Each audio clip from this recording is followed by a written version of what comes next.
Hello, my name is Mantu. Today we're going to talk about the 4 doors of LIAN, or in Malay they call it pintu. Okay. Each door is one of the directions. Okay. So normally in a lot of Malay culture they talk about in their forms they always go for they always move through the 4 directions. You see that quite a lot. So like this or like this. Okay. It's normally to reference the 4 corners of the earth. Okay. But today I'm just going to talk about the technical side. Okay, so normally there's one corner here, here, and here. Okay, all right. So the LIAN from the get-go teaches you kind of how to deal with multiple opponents or opponents coming from different angles. Okay, so if I'm standing here, it's obvious I move forward into this angle. Okay, if someone's coming to this side, I just turn and I face this way, and this way, and this side. Okay. If I was here and someone coming this side, I turn this way. Okay. Or if someone, okay. Or if I was here and someone's behind me, I turn this way. Okay. It's also if I was here and someone's coming this way, I can go like this, turn, or I face them like so. Okay.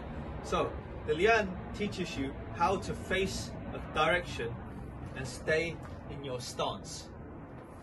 Okay, very simple. Okay, why is this important?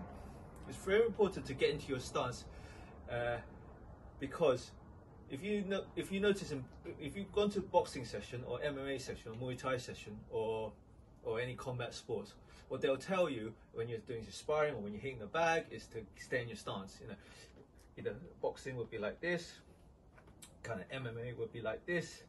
Okay. Thai boxer would be kind of like this, okay? Alright, give or take. So, but in combat sports, they teach you is to always face your opponent, okay?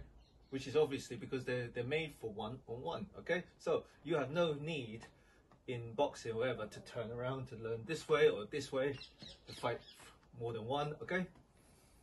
Not to say that they're not efficient for multiple opponents, but it's just that they don't emphasize on it. Okay, but in the LIAN, they teach you here, if you're here, someone's walking here, someone comes here, you can quickly move into your stance into this direction. Move into this direction, here, this direction, alright, this direction, okay? And it is important to get into obviously their fighting stance because they know what to do in that style, okay? So when we move into our fighting stance, okay, the Buah Pukul fighting stance, you have a linear, okay, you have linear, and you're always 50-50, okay? Some of them, they teach you to have the heels flat on the ground, but I like to have it heels slightly up. I don't have it completely up, or like this, like in some martial arts, I just have it slightly up. So I'm kind of like a juggle from this. Okay? So sometimes I step, so when I want base, I sink.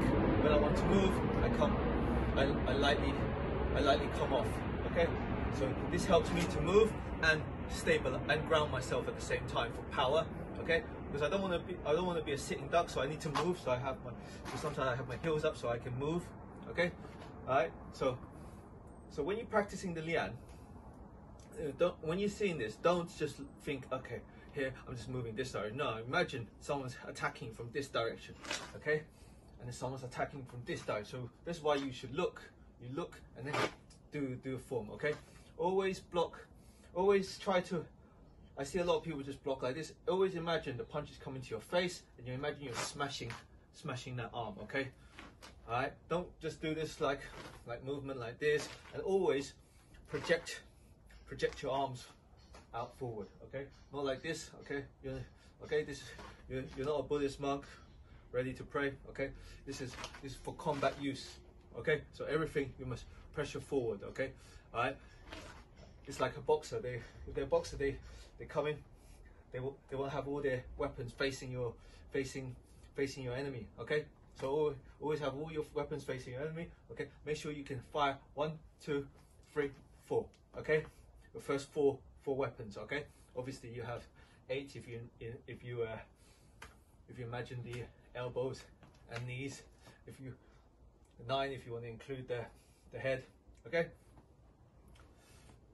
All right. So this is what you could practice. When we do the lian, you do your direction. What you can do when you face each direction later on is you learn. You will place it with a pukul, okay, or a lapis. Okay. So this is what you could. So imagine using this, bang, and then changing it to a different. You can change it to whatever technique you want later on. Okay.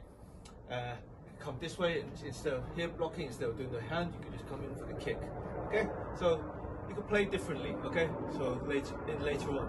Okay, so but make sure you understand that this direction is teaching you if there's some guys coming off angle. Okay, so always when you're looking, don't just look forward and fight with a tunnel vision. Always look, be aware. Okay, so here I can see my house over there, and my next door neighbor's garden here, and I can also see the base of my boxing bag here. So here you have to have wide vision. Okay, see everything around you. Okay, all right. Hope this was useful. I'll see you in the next video.